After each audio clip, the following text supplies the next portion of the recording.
Hey everybody. Hi. Thanks for working with us with space. We're gonna keep putting chairs out as we've expanded the room slightly. So we'll have some more chairs in just a minute. But thanks for coming out. This is Flyleaf Books. We're your local independent bookstore, and we really appreciate you being here tonight. Your attendance at book purchases let us have these events, and we love them, so thank you. Tonight we have the honor of hearing Blair LM Kelley present Black Freedom, A Visual History of Juneteenth and Emancipation Days with Mark Anthony Neal.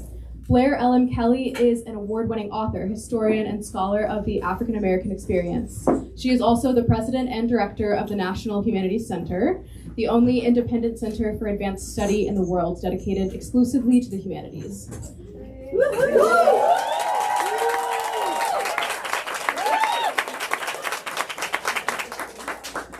Mark Anthony Neal is James B. Duke Distinguished Professor of African and African American Studies, Professor of English, Professor of Gender, Sexuality, and Feminist Studies, all at Duke University. Yes. I'll turn it over to these two now, but remember that you can get, while they last, we may have sold out, Black Freedom up at the top, and we definitely have Black Folk. Or you can pre-order Mark Anthony Neal's Save a Seat for Me with our booksellers at the register. That comes out in August. Hey. Thank you. What's up, Doc? I'm doing well. Good to have you here with me. Good to have you. I see your folks are out. Yeah, all kinds of folks. All my communities are all right here. One of the things I've always appreciated about your work, you're trained as a historian, but you pay attention to culture. Your first book, The Culture of Resistance on Public Transportation. Second book, The Culture of Working Class Black Folks. And now a picture book, pictorial, with essays about Juneteenth. Talk a little bit about why culture is so important to you in the work that you do as a historian. I think what's powerful is the space that I found in my career to bring who I am to the work.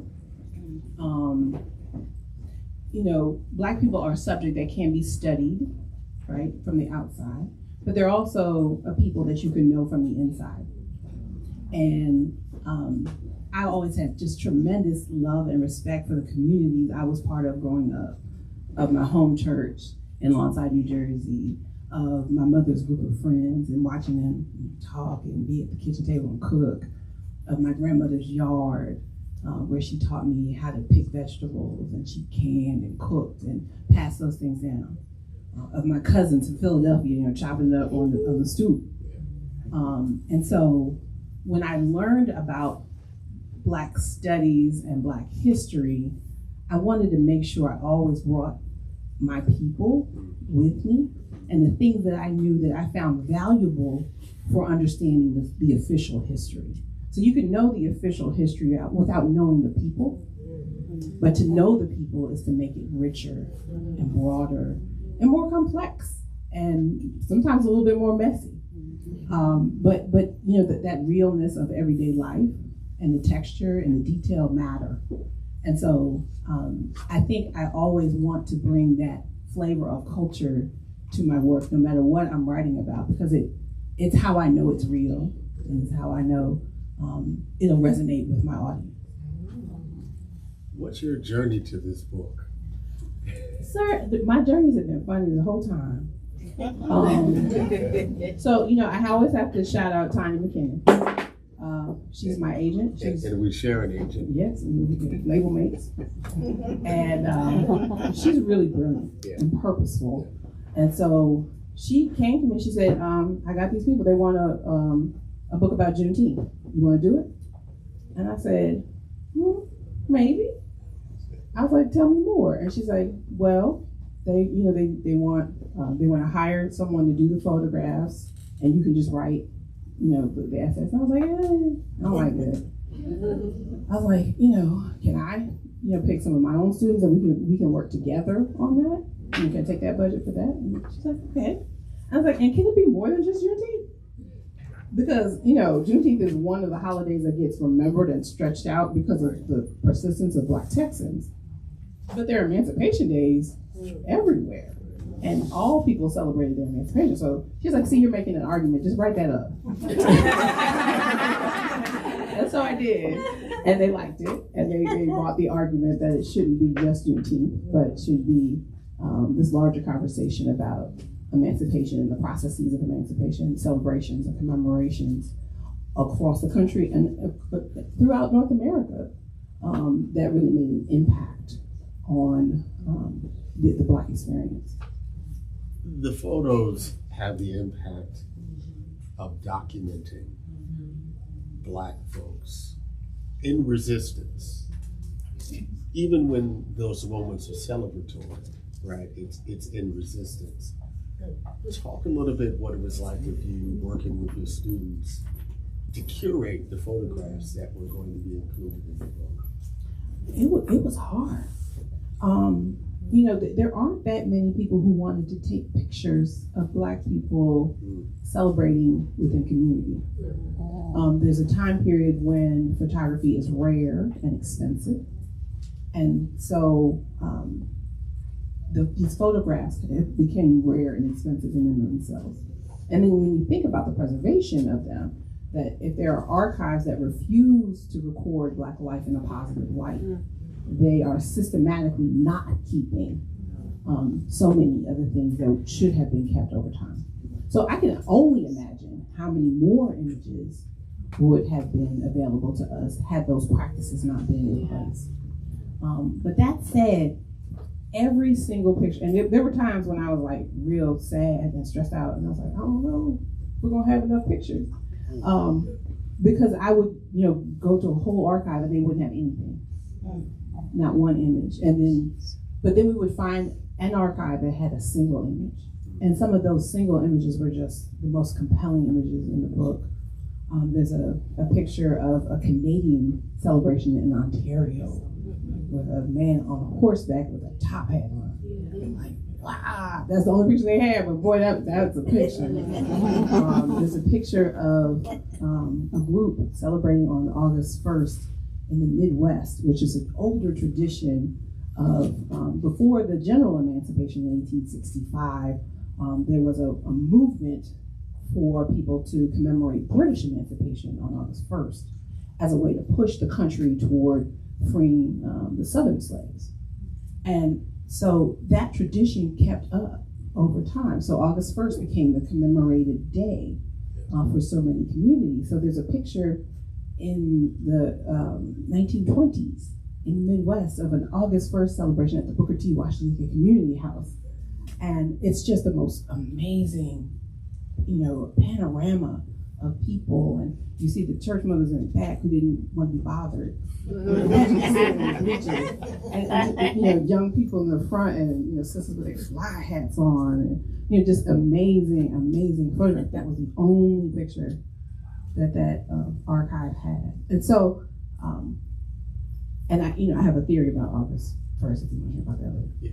But it's really, each photograph that we found, that I found, that my team found, that my editor found, was just a gift. And we had to curate the modern pictures because there's more of those, but the historic ones, the majority of them, they're in there. How difficult was it to find some of those photos pre-1900?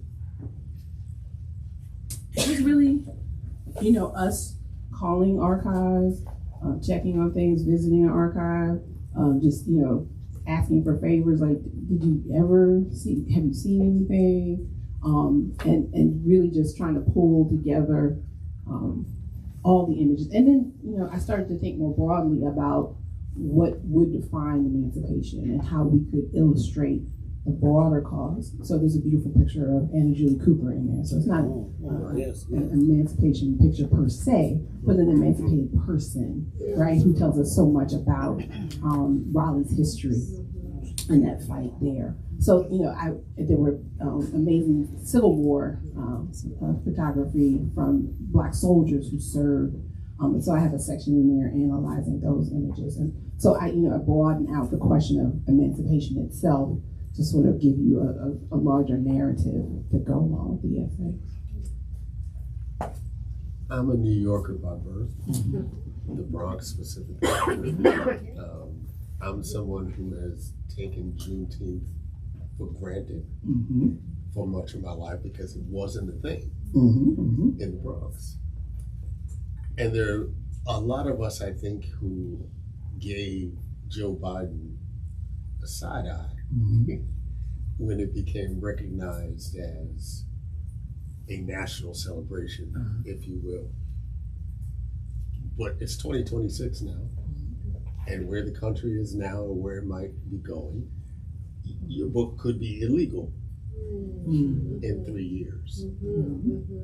How important was it for you to draw a line in the sand to tell this story, to capture Black folks, being Black folks in the best ways they can under sometimes the worst conditions? It was powerful, to really, I got the contract before all of this was in a different political light. And as I was working on it, some of the things I took for granted was Library of Congress, right? Because it's super easy. Always gonna be there. Just bam, bam, bam, pull this whenever you feel like it. And then all of a sudden I was like, no, you need to get them now. And I just started, we just started ordering and going through. And as we were moving through, the exhibits were coming down, the online things were coming down, the links were broken, the little, what's that little circle? It was buffering. When you were trying to pull things up, trying to pull up the details, it would start buffering. So you could see the dismantle of the infrastructure of telling a Black story within the federal government. And so it became all the more important for me in the middle of it to preserve. But I've had people say to me, oh, well, your book's not going to be successful because they're going to cancel Juneteenth, and so people won't care about it anymore. And for me, you can't cancel Juneteenth. You can't cancel Black History Month. They didn't start with permission. Right. They started in opposition. Right? They always were a counter history. And so, I'm a proud member of ASALH, the Association of African American Life and History. Carter G. Woodson, the founder of Negro History Week, which becomes Black History Month, was always his intention was always to independently teach this history, to make sure that community organizations and sororities and fraternities and churches were always active in the work of preservation, right? So if that's what we have to go back to, then that's what it is. But that's where it comes from. Those are the roots. I'm not worried about federal sanction.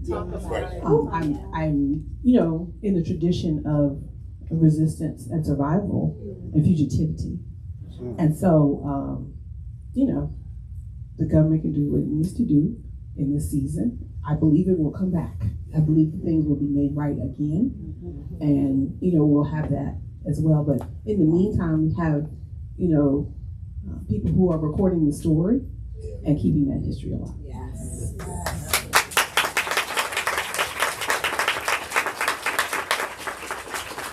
Let me ask you to be even more intentional around that point. You obviously are working with huge institutional scaffolding with the National Humanities Center, right? That is what it is. What advice or suggestions do you have for folks in this moment to create the kind of spaces to engage in book reading and conversation and film watching?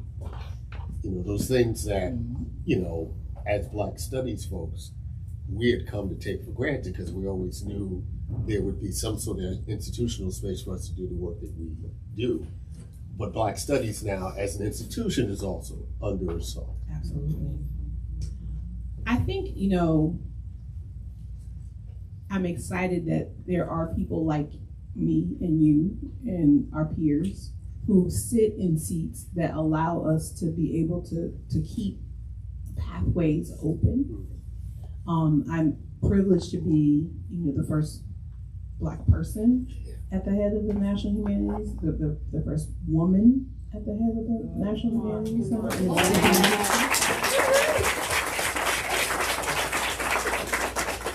And what's powerful for me is that I shouldn't just do the job the way the job has always been done. Yes. I should always do the job the way it's been done, in certain ways, right? But there are things that I can add, and things that I should notice, and pathways that I should open up for access. And so a big part of what we care about at the National Humanities Center in this season is making sure we open the doors to as many people as possible to know we're there, to know that we are available to support this crucial work in this time, even as it is attacked, even as it is questioned, even as the validity of the scholarship that scholars are doing beautifully across the world is under assault. We are there.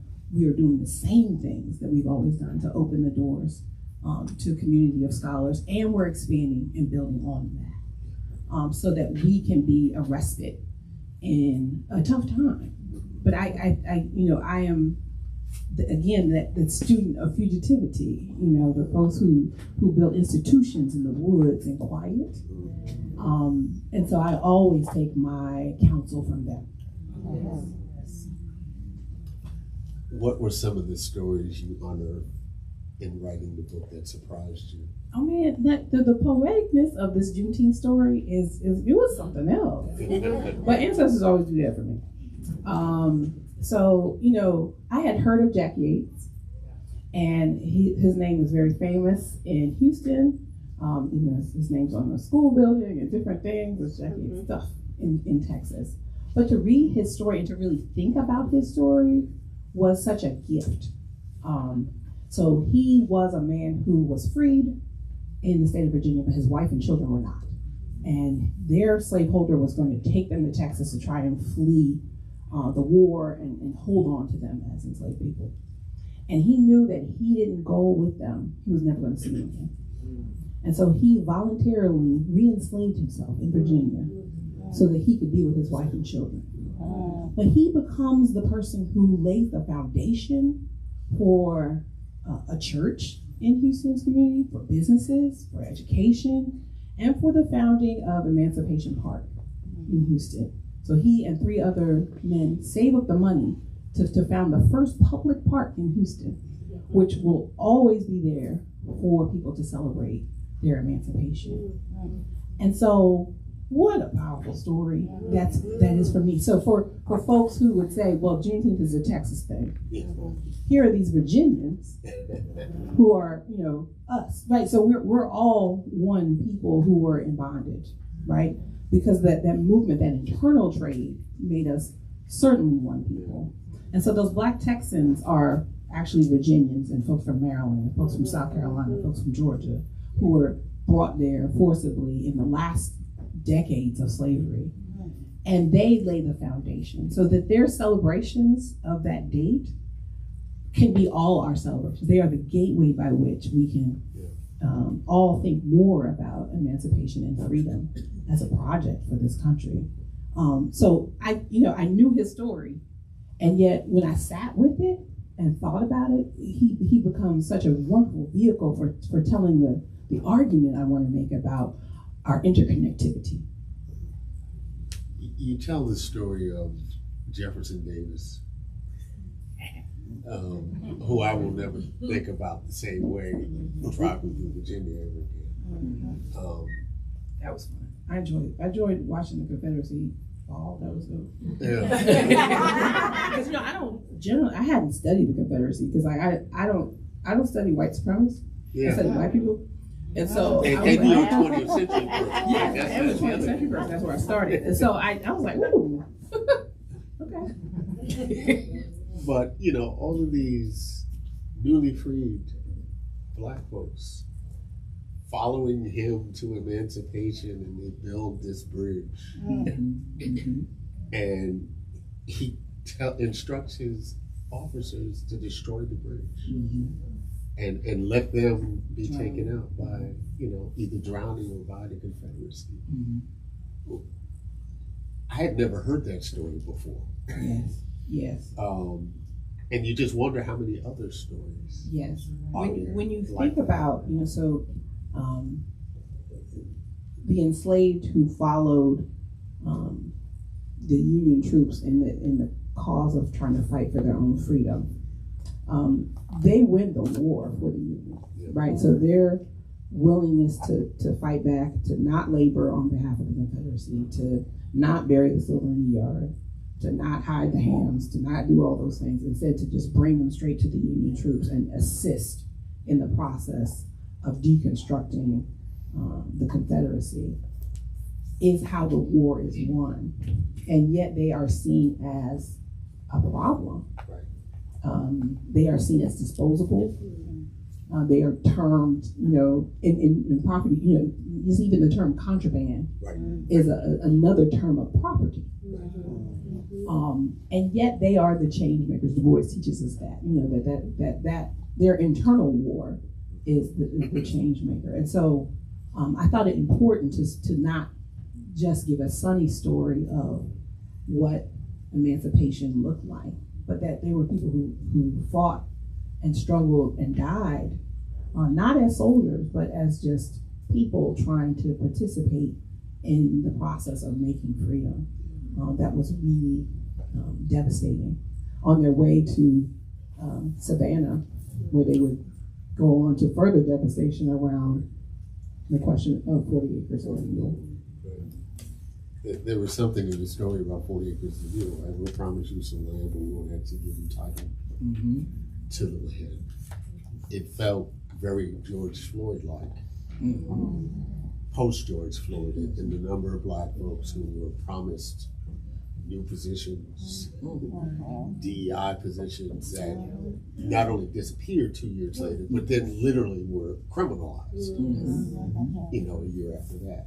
So this is kind of interesting cyclicalness to it. Yes. What are some of your most favorite photos in the book? Oh, I have a whole list. I love the picture of Richmond's Emancipation Day in 1905. If anyone's listened to my media stuff, I've mentioned that a bunch of times. It's actually in Black Smithsonian, blown up as a huge picture. I almost had like a panic attack when I first saw it in Black Smithsonian, because I was like, y'all don't know that X, Y, Z. Like, I wanted to tell the people in the museum, and they were looking at me like, who is this lady? I'm like, but you don't know, this is actually in the middle of a protest against the streetcars, and they're boycotting. It's a whole other layer to the picture. And so it's a thrill to me to have that picture in here, because it is the Emancipation Day in 1905, but it's the middle of a boycott against segregation that Black Richmond is holding, that I write about in my first book. And so that the layering of that photograph, both, the joyous celebration, you can see a trombone up in the middle, like blurred in the middle of the picture, and you see young people, and then you see the empty streetcar. And it's just so powerful to me to know that there is both joy and celebration amidst protest that's going on in that image. I mentioned the Canadian image. It makes us think of the community of people who were fugitives, who were fleeing the fugitive slave law that made it criminal for them to be free anywhere and could be captured anywhere, even in a free state, so that they flee to Canada. And so that Canada becomes a home of many Black Americans in that time period. And so to see their image in 1894 is so powerful, and their shared celebration that they have in Detroit that goes on into the 20th century. I've interviewed someone who remembered those shared celebrations. Let me see what else. I love a lot of the contemporary pictures. I have some really beautiful pictures of motion where you can see people dancing and maybe swag surfing. Just look real good and melanated and beautiful. I love the flower wagon pictures. Those are really incredible to me, just the care that people took to decorate and celebrate with such dramatic beauty. Beyonce uses some of those flower wagons when she had her celebration at, was it Thanksgiving or Christmas time when she did the football thing? Christmas. No, that's nice.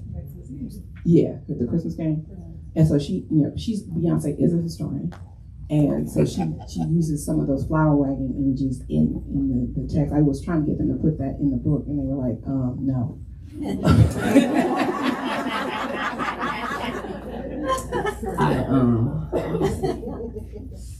There's a man in San Francisco who has painted his car with these images of freedom that they're just so gorgeous. And so for me, he is the modern flower wagon. Yeah. This elaborate decoration of a vehicle that evokes the day and the celebratory nature of the day. So there's just a ton of them that I just adore. Any stories you didn't get to tell? I mean, I have a theory because I mentioned August 1st. August 1st, yeah. And I couldn't prove it, so I didn't write it down. But I think that the August 1st celebrations have morphed into Black family reunions. Because if you ask a Black person when their family reunion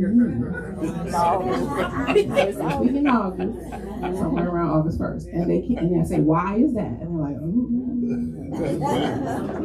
know. And so I think that that's the root of it, but I didn't want to just write that down. I don't know. And I don't think I could prove it, but I do think that that's the survival of that tradition. Are you surprised that Juneteenth has become such a thing in this moment? Well, I'm just excited about it because, as a historian, I want to talk about our history. I want an excuse to teach, to pass these things down, to have conversations, to even have debates with people who think maybe that's not that relevant or that's not everybody's holiday. It helps us think about the ways in which Black Americans are they call the question of freedom for the country. What it meant to be a citizenship, have citizenship, what it meant to be a free person was not clear in the Constitution until the emancipation of the enslaved and their push for their full rights under the 13th, 14th, and 15th Amendments. Broaden what can be said about all Americans and their citizenship. And we're still being debated right now. But it is Black Americans and their cause that expand what's possible for all American citizens. So for me, Juneteenth is just that chance to tell that story, to tell the richer story of not only who Black people are, but who Americans have become because of Black contributions. How are you feeling about America's 250th? Y'all can buy my book for $250. Celebrate 250.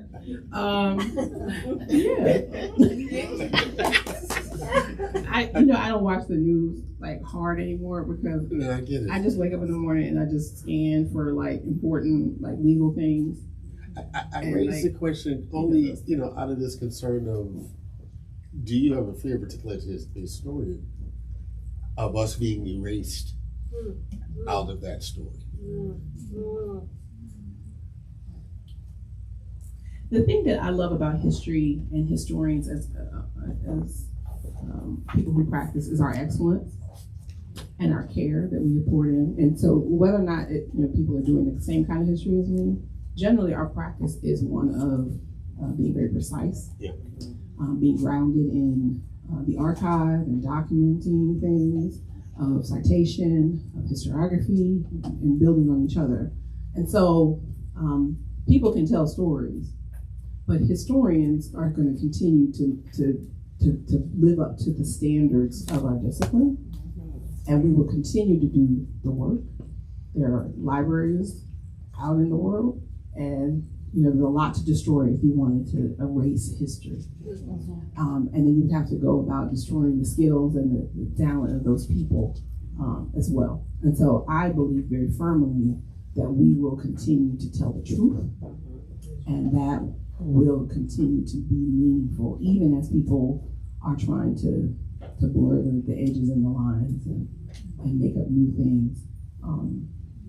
We're all in that practice together. What are you thinking about next? People always ask that. You just wrote a book. And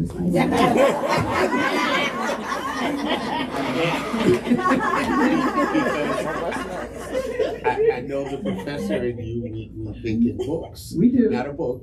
We always. Yeah, there's like 4 more I would like to write in the career before retirement. I have just got an invitation to think about the essential history of Jim Crow. And I'm like, oh, okay, that's actually interesting. I have a lot of opinions about Jim Crow.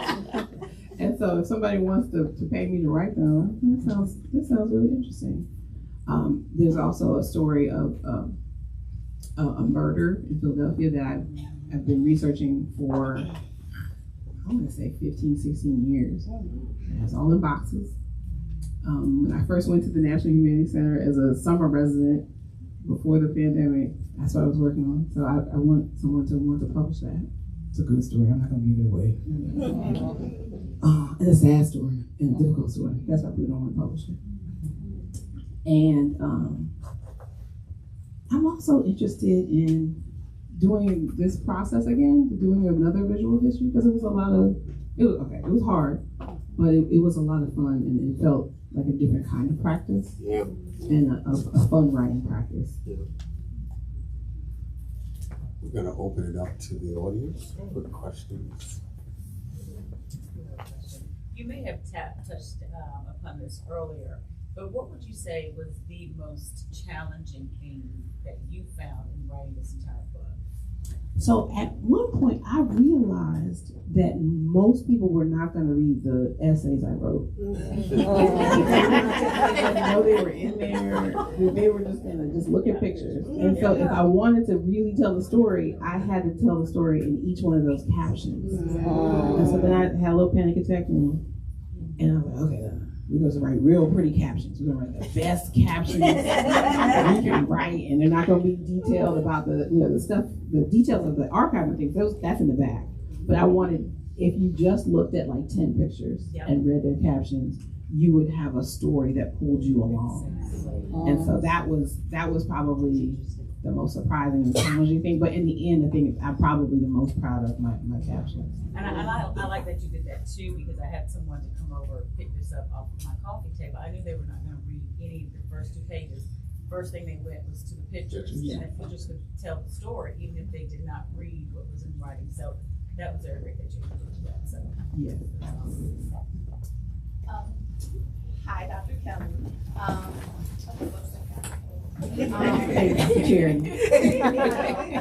I'm wondering, how do you see your work translating to younger folks in terms of social media? I think you have the ability to make that transition very easily, but I'm wondering kind of how do you see that happening in order to engage younger populations or younger folks even more in your history? I mean, I've been an old school social media girl at this point. It's funny to say old school and social media. I was very active in early Twitter, as we were, and I loved it as a platform for really teaching and storytelling and reaching people that you normally wouldn't have reached. And I think I am still interested in being evocative and using some of those images. And so, I've been trying different things. I even went to TikTok and posted some TikToks. And so I'm very much interested in making sure that we reach people where they are, because I know there's a thirst and a hunger for content and information that is based in our history. And so I'm really enthusiastic about the ways in which I can do that and the ways in which other people are doing that work. It's really powerful. I want to piggyback on her question. Are you concerned about AI in that space? Yeah. For the bad history? Yeah, well, for the bad history, and then like fake people. Did you see there was a beautiful black woman with like a big old head of hair that would have been somebody else's, and it was perfect, and her makeup was perfect, and her face was perfect, and she was spitting. She was just like da da da, and I was like, who is this? Who would this be? And then I noticed her neck and her necklace kept merging. But she wasn't real. I was like, somebody just made this AI woman to just be their cover so they could say things that, but I mean, she was actually right about a lot of stuff. Whoever made that, she was right. But, so I think AI is an interesting thing. And, at the National Humanities Center, I think that's probably my most asked question is sort of like the writing in AI. And certainly sort of like production of false material is also a question that we really need to make sure that we're paying attention to the reality of real sources. I mean, there's already been people who've gotten in trouble for, the way that AI has been fabulous in the practice of writing. But I mean, not to mention, poisoning us and killing our water and our electricity and stuff like that. My beautiful Dr. Kelley. My question is, as you wrote this text and the title, Black Freedom, many times when we're writing, whether it's poetry or anything, something in us picks up the elements of our text. And so I'm wondering, were you freed from anything by writing this? Did it free anything in you? That's a very poetic question. That wasn't the title when I was writing it. So we had a debate about the title. You were depressed? Because my title was Jubilee. Because I'm real churchy. And so I just, I love the idea of Jubilee and like the way in which the enslaved really saw that themselves as part of a bigger tradition and a bigger story, and as God's chosen. And so and then they're like, oh, well, no one knows what that is. They'll confuse it with Catholic Jubilee. I was like, what's that? And then they were like, the Queen's Jubilee. I'm like, what? She has a Jubilee? And so I was like, I guess we just, different communities. And so they were like, we're just gonna call it Juneteenth. And I was like, I wrote a whole book arguing that it's bigger than just Juneteenth. So no. So Black Freedom was where we settled. And I happen to love the title as it is, because I do think it speaks to the larger need for us to remember that freedom is an active thing that we have to keep defending and keep thinking about and keep being part of in terms of a practice. And so that for me, it made me closer to the practice of defending and maintaining and celebrating and rethinking what freedom can mean.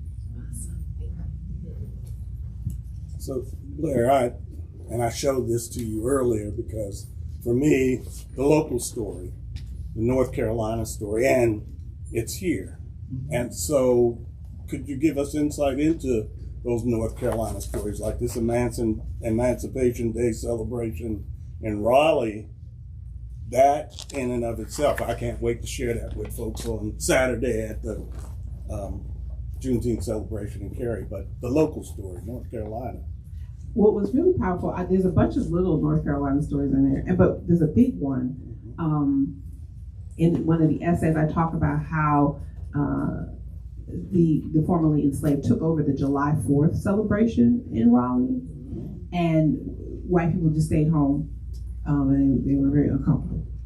And so in 1865, and the intentionality that the formerly enslaved poured into that very first moment of telling their story, of preserving history, of talking about Civil War battles. And so they were carrying banners with like factual information about Black servicemen in a parade. I was like, wow.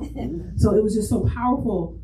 It was a powerful reminder that they realized that history was going to be contested and that they had to begin telling their story right away. And so the Raleigh story, I was like, I don't have the images that go with it, but if you read that essay, and so that's why I put Anna Jude Cooper there. That's why I put those documents celebrating those further celebrations, because the Raleigh story, the story of Richmond, they are really these incredible narratives of the ways in which there's an immediate realization realization. And a reminder that the enslaved are not docile, they're not confused, they're not in the dark about any of this. They are always thinking about freedom. And they have a plan in place that's ready to go at the moment it happens.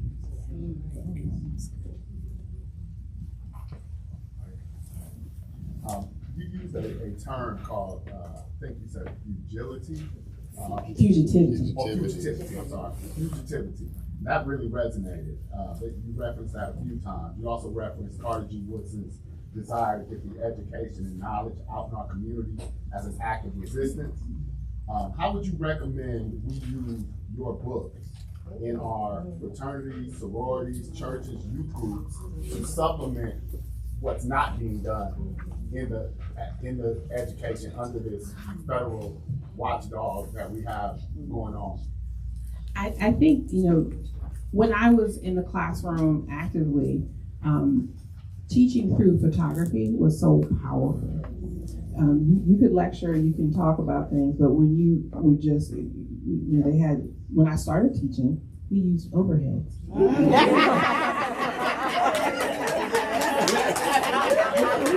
I had my cache of overheads, I would just bam, bam, bam. And then they came up with that machine where you could just put the book down and project the book. I was like, oh, make the overhead.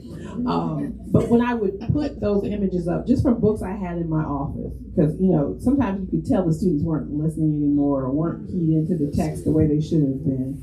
But when you started just walking down those imagery and really helping them think for themselves, they become documents that are so important for them to learn the practice, not only for what you want to teach them, but also the practice of building their own critical skills, their own sense of analysis, the ways in which they can now see, okay, well, I'm glad I read that book because now I can see in this photograph X, Y, Z. And I think about this part over here. And so it becomes a building block for their own sense of becoming a historian themselves. And so for me, I think nothing teaches better than a photograph. Once you give them some information, once you give them some context, they really run. So I hope that this book is embraced and circulated and taught, because I think from middle school on up, I think it's a wonderful document for really thinking about it, because you can really build a lot of consciousness from photography. One of my favorite stories about the classroom was I would teach about lynching, and I would teach Without Sanctuary, and I would specifically pick the North Carolina images so that they didn't make lynching a deep South thing that had nothing to do. And so I would pick places that they were like, oh my God, that's my hometown. Oh, I know what that is. Oh, and then I had one student say, well, did they lynch people in other states? And I was like, yeah, they did. So I was like, oh, we did it on North Carolina. But what's important is that, it helps them, re-understand where they are in the ground they stand on. So this weekend, my cousin and I had a debate. You talked a little bit about losing access to some of the documents that were at the Library of Congress. So my cousin's position is that Black Smithsonian, that people, especially like historians and others who, especially those who have donated to Black Smithsonian, should start gathering those things back to try to safeguard them so they aren't inadvertently lost or destroyed. My position is that we need to do all that we can to make sure that those things remain accessible and encourage people to use their voices to speak out against the removal and destruction, and also to go to those places to show that people want to be there and that these are important. I do understand her point also. Where would you fall on that, what side would you fall on that debate? I've had the pleasure of meeting Lonnie Bunch and speaking with him and talking with him about his work. I think there is no better defender of Black history at this moment than Lonnie Bunch. He is not able to do everything he would like to do, but he is certainly deeply intentional about the defense of that institution on a really profound level, and he's ready. in a way that I think, you know, he can't talk about, but that he is. And so Archivist Blair knows that, you know, if we take our things out of, you know, temperature control, acid free, like all my good training, and we just stick them up in our attics and in our houses, those things will disappear. So I am a person who thinks that this is a moment, and that we should fight for the preservation of our institutions, and that we should continue to advocate for justice in all those spaces, and making things right. And I'm so thankful for the people who are fighting to, you know, to take names off buildings that don't belong, to really fight for spaces and preservation of space, to do all that work. It is tedious, it is a waste of our time. And yet it is important work to do in this moment for, to continue those pathways. So I would hate to see Black Smithsonian deconstructed in the effort to protect. Dr. Kelley, have you ever considered taking this project and turning it into a documentary series? Because that would be an amazing way to take It's in my contract. If someone rolls up, we're ready. It's in the contract. They can also make a documentary out. Black folk, you know, right to lie, anything they would like. I'm happy to start negotiating right now. Right. Dr. Kelley. We got a question up here. Oh, I'm sorry. You talked about the richness of the culture and the textures and the stories and the photos.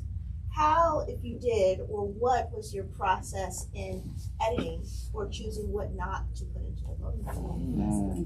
So for the historic photographs, I was really trying to make sure that there was a story arc in where the images sat, which images I selected. So in some of the cases, like the Black Civil War images, the portraits, you know, there's a lot of those, and so I was trying to be really intentional about showing that oftentimes they're very young men, you know, teenagers who are participating. That, you know, there's a pride in people who were elevated within the service, and, you know, the preservation of those images. So I was trying to make sure that I was showing something that told you something more than just like, this is a soldier.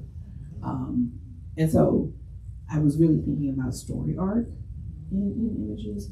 And I was also trying to make sure that we were seeing different kinds of things, but things that threaded together traditions and space and place and time. And so I love that we see the diaspora of Juneteenth, is what I call it, as Black Texans move and take the name Juneteenth with them to the Midwest, to California, to, you know, all over the country. You know, the carrying forth of those traditions becomes important over time. So I was really trying to make sure I was tying things together and also seeing the photographs as part of the narrative.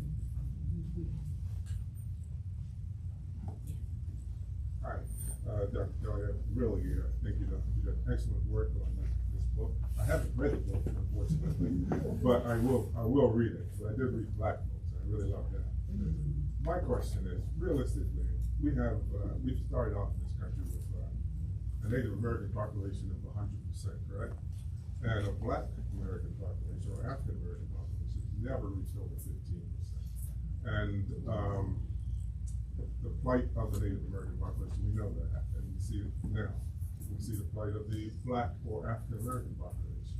Now, how realistically can we save the population without allies? For instance, in South Africa, where I worked for 90 years, you had the Louis Sullivan principles. You had the Black Alliance there, which helped hopefully perpetuate the demise of apartheid. Now that you have the African continent growing quite fast as far as economics, as far as political freedom, as far as intelligence, and just refining its history, basically. That alliance, I think, is even more important. And how do you see that playing a part in your role, especially when you try to as I can tell, trying to save the Black American or the African American population through its history and through its culture. So, let's see. So I think, what's powerful are the diasporic traditions that we are always part of, and there's a longer history of a diasporic tradition that I think we need to continue to foster awareness about. But when I studied in my first book, Black folks in Richmond, in the pages of the Richmond Planet, they were talking about the African continent. They were talking not only about the African, they were talking about China, they were talking about the Philippines, they were talking about Cuba. They were very worldly people. And they were in touch with the politics of the world as part of their argument about where they sat. And what's been powerful, I think, is the ways in which we have grown have more access to more information about the rest of the world, and yet more myopic in the way that we see things, and that we're not interconnecting our struggles and our conversations. And so it is my hope that the way the algorithm shoves us to our corners over and over again, and the way that we just read the parts of the newspaper that appeal to us, and not leaf through the paper the way my mother always did every morning.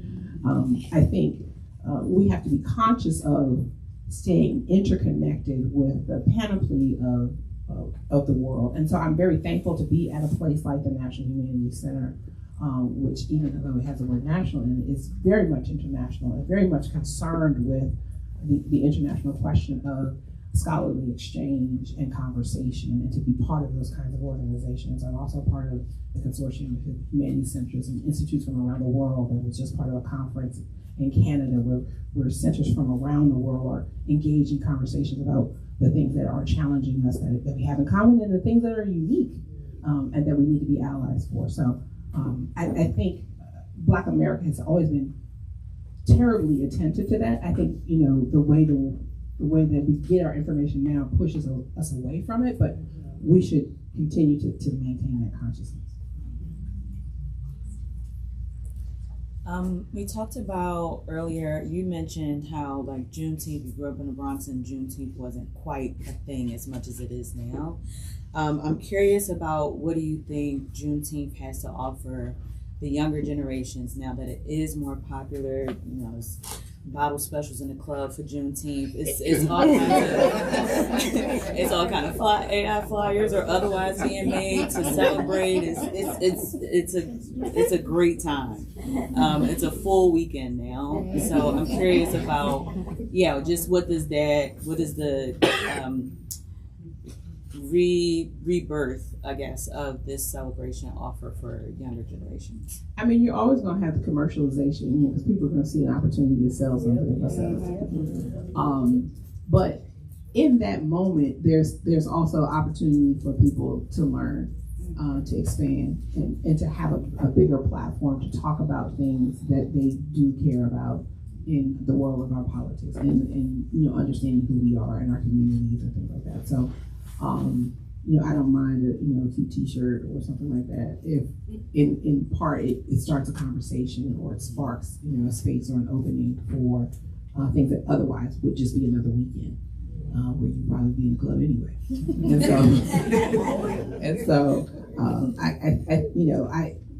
It comes with the mix, right? There's going to be people who take things lightly or skim past it, but then this is an open door. And so it really is up to us to take the advantage and walk through it.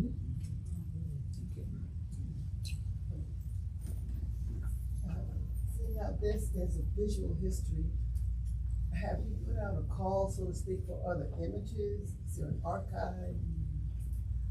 No, but I thought about it in the process of when I first got the project, I did have a lot of conversations with people, but I know that, people have a lot of emotions about their history and their materials and their photographs. And oftentimes I didn't want to necessarily be looked as if I was trying to monetize other people's family history or their personal things. I wanted to just, let this be the beginning of a story, but that maybe it becomes an inspiration for communities or families to, do their own calls for photographs that are preserved closer to the ground. And sharing, using this as a launching point for thinking about the ways in which you can tell your own stories or gather your own histories or do oral history with family members who have these, memories of tradition or grandparents or, connection to these longer histories. And so I think of this as the starting point for many different kinds of projects, as all good history work should be.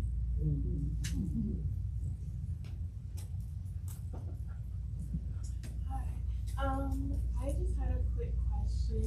So I really would like to know more about your experience and your journey becoming a historian, and if you have any advice for any aspiring historian to kind of have a fear when going into researching Black history, that it is a field that they won't have as many opportunities to go into in the future.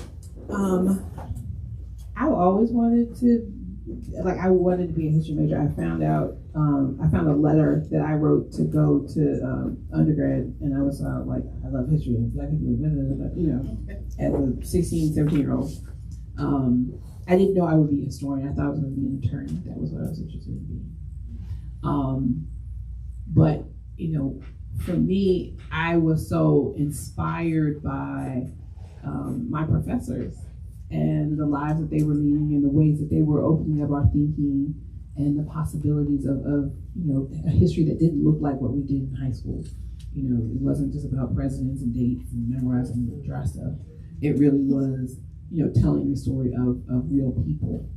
And so that's when I got inspired to do it, and I've just been tripping through it ever since. Because I don't know that I had a real clear sense of okay, this is going to be my career and this is how it works, and then I'm going to be working at NC State for this many years. I'm going to be on the tenure track. I didn't know any of that. I was just really excited about the possibility of writing, of teaching, and doing research. And so I'm a firm believer that if you love something and you work at it earnestly, the pathways open up to you, and that you will be guided in the way that you should go.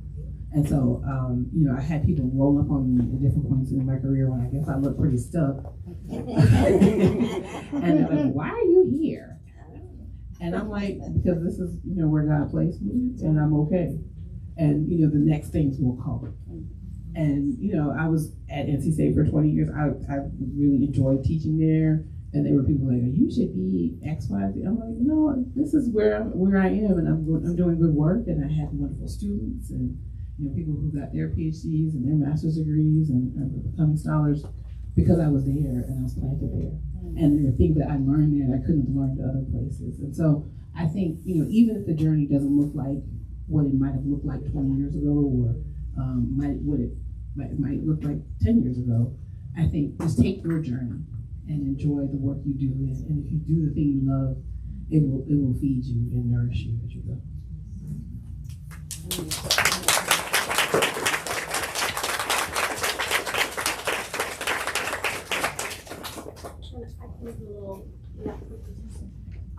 Thank you, everybody. We do want to set up that table to sign some more books for anyone who didn't get their book signed yet. So if you have already gotten it signed and you don't need to get back in the line, feel free to step into the store, step towards the front. But we're going to try to carve out some space there so people can get out. All right. Thank you so much. Thank you so much.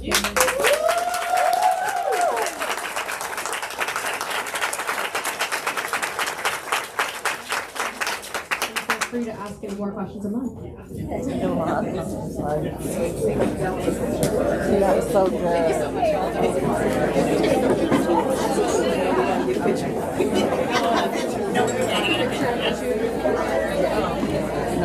Your photo. Right. Get some more person.